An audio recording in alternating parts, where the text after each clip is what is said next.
但係點解有一啲人做咗好多善事，佢啲子孫反而唔興旺呢？而有啲人壞事做盡，佢仲反而發達咗添。咁佛家所講嘅因果報應就冇咩憑據噶咯。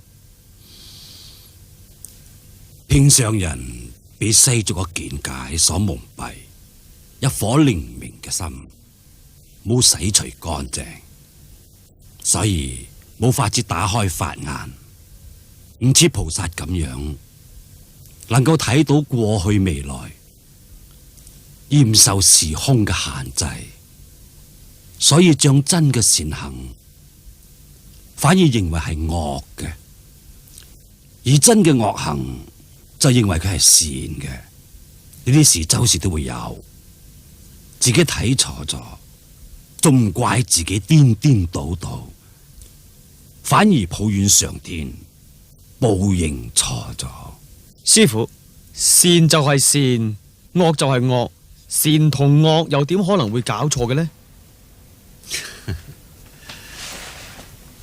咁就將你哋所知道嘅善事、惡事都講出嚟啦。師父，鬧人打人係惡，恭敬人用禮貌待人係善。你講啲道理唔一定啱。仲有貪財亂取錢財係惡，唔貪財清清白白嘅守正道就係善。你啲話亦都唔一定係啱。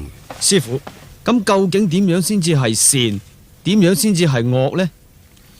做對他人有益嘅事情，而令到他人得到好處，即使係鬧人、打人，呢啲都係善；而淨係對自己有益嘅事情，就算係用恭敬對人、用禮貌對人，呢啲都係惡。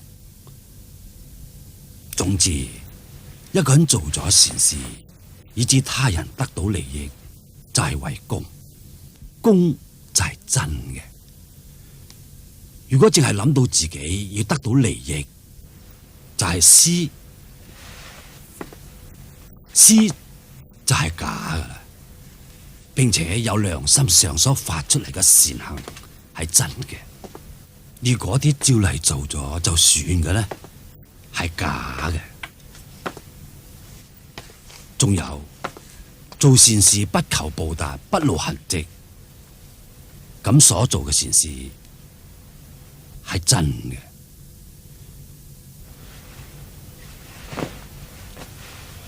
如果為咗某一種目的，企圖有所得，只去做善事，就係假。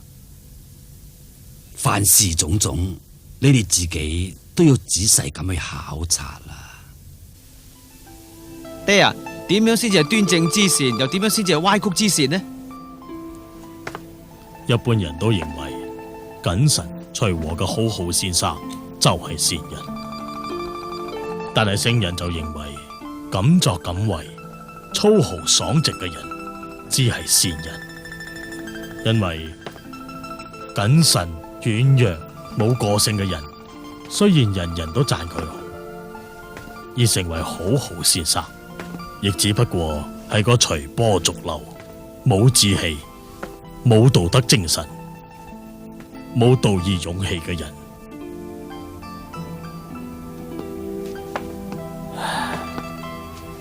以此類推，就可以知道天地鬼神對於善惡嘅觀念都同聖人嘅觀念相同，而同世俗嘅眼光就啱啱好相反。所以話，如果想要積德行善，絕對唔可以只係順住人情世俗，討好眾人，掩人耳目。我哋一定要有內心深處去潛移默化，一心濟世扶危，誠意助人，只係端正之善。如果帶有半點媚俗之心，或者玩世不恭，咁就係虛偽歪曲之善啊！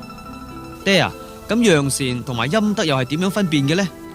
凡係一個人做善事俾人知道，就叫做揚善；做咗善事而他人唔知道嘅，叫做陰德。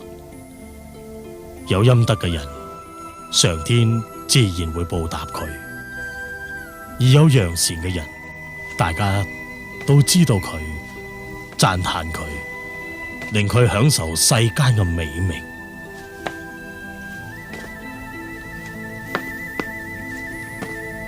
而一個人嘅名譽，如果超過咗實質，就一定會有禍患啊！因為天地神明唔中意愛名嘅人，所以有名望嘅人，如果只係浪得虛名嘅，缺少實際上嘅功德，咁佢以後遭遇到嘅橫逆之事就會特別多噶啦。相反嚟講，一個人冇過失冇差錯，反而俾人冤枉，無緣無故俾人栽上咗惡名，而佢又可以逆來順受，咁樣佢嘅子孫就會時常忽然間發起達嚟啦。爹啊，既然係行善，點解又會有是善同非善嘅講法呢？以前春秋時代嘅魯國有一種法律，凡係俾人捉去其他國家做奴隸嘅魯國人，如果有人肯出錢將呢啲人贖翻嚟嘅話，咁就可以同官府領賞金啦。孔子嘅學生子貢贖咗人，但係唔願意接受賞金。孔子知道咗就責備佢啦：你錯啦！君子做事可以移風易俗，行為將會成為大眾嘅規範。你點可以只係為咗自己嘅高興，為咗博取虛榮，就隨意去做呢？子貢聽咗之後，滿面疑惑，皺住眉頭望住孔子。孔子就解釋：而家喺魯國富有嘅人好少，貧苦嘅人好多，而你就創下咗惡例。如果大家都認為贖人接受賞金係好冇面嘅事，咁以後仲有邊個肯去贖人啊？從此之後，贖人回國嘅風氣就將會慢慢消失噶啦。仲有一個例子，亦係孔子嘅門生所做過嘅事。有一次，子路見到一個人跌咗落水，就立刻將佢救起嚟。嗰個人就送俾佢一隻牛，答謝佢。子路亦接受咗。孔子知道就好安慰咁講：從此之後，魯國就會有好多人自動落到深水大河去救人啦。頭先嗰兩個例子，以一般俗人嘅眼光，子貢唔領賞金係廉潔嘅事，子路接受贈牛係唔好嘅行為。但係孔子反而讚賞子路，而責備子貢，睇法同世俗人完全唔同。所以話，要知道一個人做善事，唔可以只係睇行。